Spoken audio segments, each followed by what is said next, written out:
Hi, இன்றைக்கி வந்து mutton biryani பண்ண போகிறோம். அதுக்கு என்னென்ன தேவையான பொருட்கள்னு பார்ப்போம். இந்த மாதிரி ஒரு பாதி பெரிய வெங்காயத்தை வந்து ஸ்லைஸ் பண்ணி வச்சுருக்கேன். ஹோல் கரம் மசாலா, பட்டை, பிரியாணி இலை, ஏலக்காய், கிராம்பு, அன்னாச்சிப்பூ, வந்து 2 பச்சை மிளகா வந்து கீறி வச்சுருக்கேன். புதினா கொத்தமல்லி வந்து பொடிசாக நறுக்கி வச்சுருக்கேன்.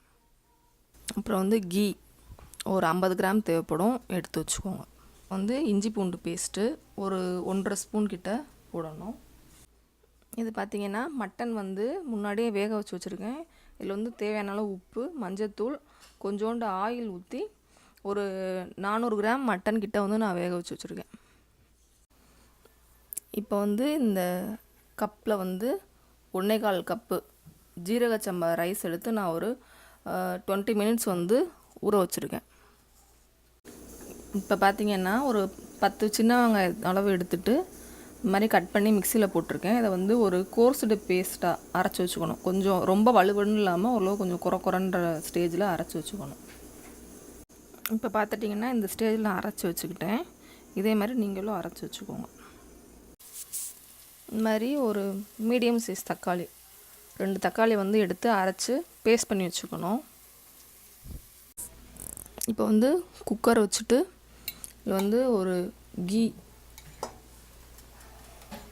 ஒரு 3 டேபிள் ஸ்பூன் கிட்ட வந்து ஆட் பண்ணியிருக்கேன்.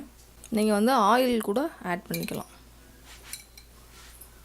கீ வந்து காஞ்சிடுச்சு. நம்ம வந்து இப்போ இந்த ஹோல் கரம் மசாலா வந்து ஆட் பண்ணிக்குவோம். இது வந்து நல்லா பொரிஞ்சிருச்சு. அதை பார்த்தீங்கன்னா உங்களுக்கு தெரியும். இதில் வந்து ஒரு 5-6 முந்திரி பருப்பு வந்து ஆட் பண்ணிக்கலாம். அது வந்து ஆப்ஷனல் தான், தேவைன்னா போட்டுக்கோங்க, இல்லை தேவையில்லை அப்படின்னா வந்து அதை அவாய்ட் பண்ணிக்கலாம்.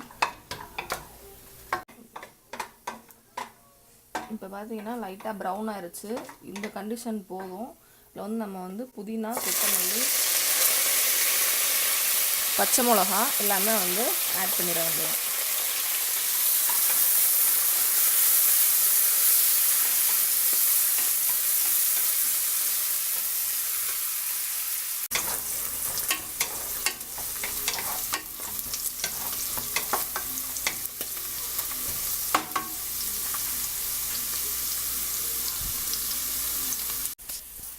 இப்போ இந்த புதினா கொத்தமல்லி எல்லாமே நல்லா பொரிஞ்சிருச்சு. இதை பார்த்தீங்கன்னா உங்களுக்கு தெரியும்.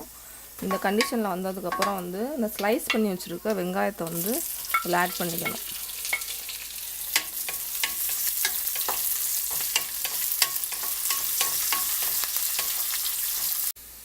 வெங்காயம் நல்லா வதங்கிருச்சு. இந்த ஸ்டேஜ் வந்த உடனே இந்த அரைச்சி வச்சுருக்க வெங்காய பேஸ்ட்டை வந்து இதில் ஆட் பண்ணணும்.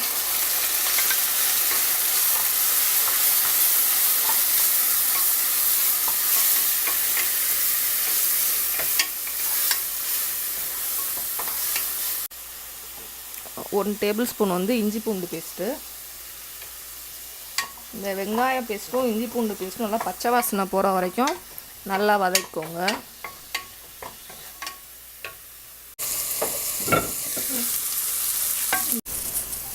இந்த மாதிரி அரைச்சி வச்சுருக்க தக்காளி பேஸ்ட்டை வந்து இதில் ஆட் பண்ணணும்.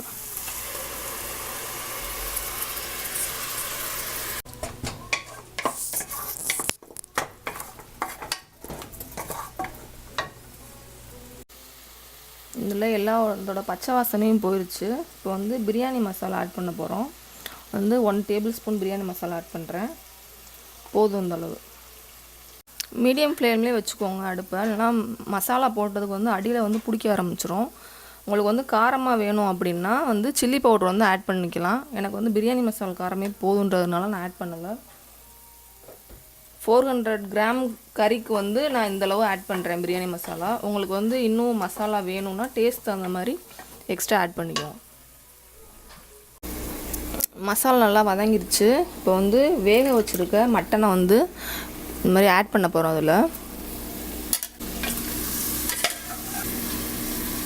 இதில் வந்து தண்ணி ஆட் பண்ணாதீங்க. வேக வச்ச தண்ணியை கடைசி ஆட் பண்ணிக்கலாம். வந்து கறியை மட்டும் எடுத்து போட்டு இந்த மசாலா நல்லா மிக்ஸ் ஆகிற மாதிரி நல்லா வதக்கிக்கோங்க.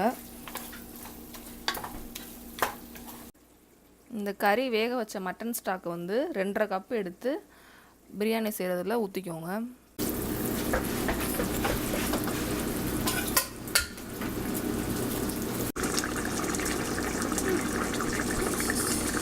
இந்த மாதிரி நல்லா கொதிச்சிருச்சு, கொதிக்க ஆரம்பிச்சிருச்சு தண்ணி ஊற்றின உடனே.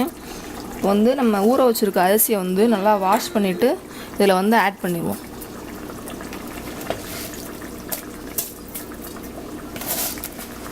இப்போ அரிசியை போட்டு இதில் நல்லா கிண்டி விட்டுக்கோங்க.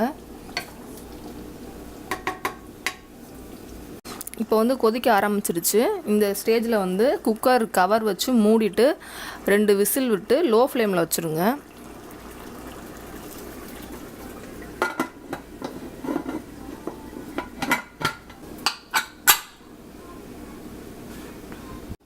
இப்போ பார்த்தீங்கன்னா 2 விசில் வந்துருச்சு, ரிலீஸ் ஆயிடுச்சு. எடுத்து பார்ப்போம்.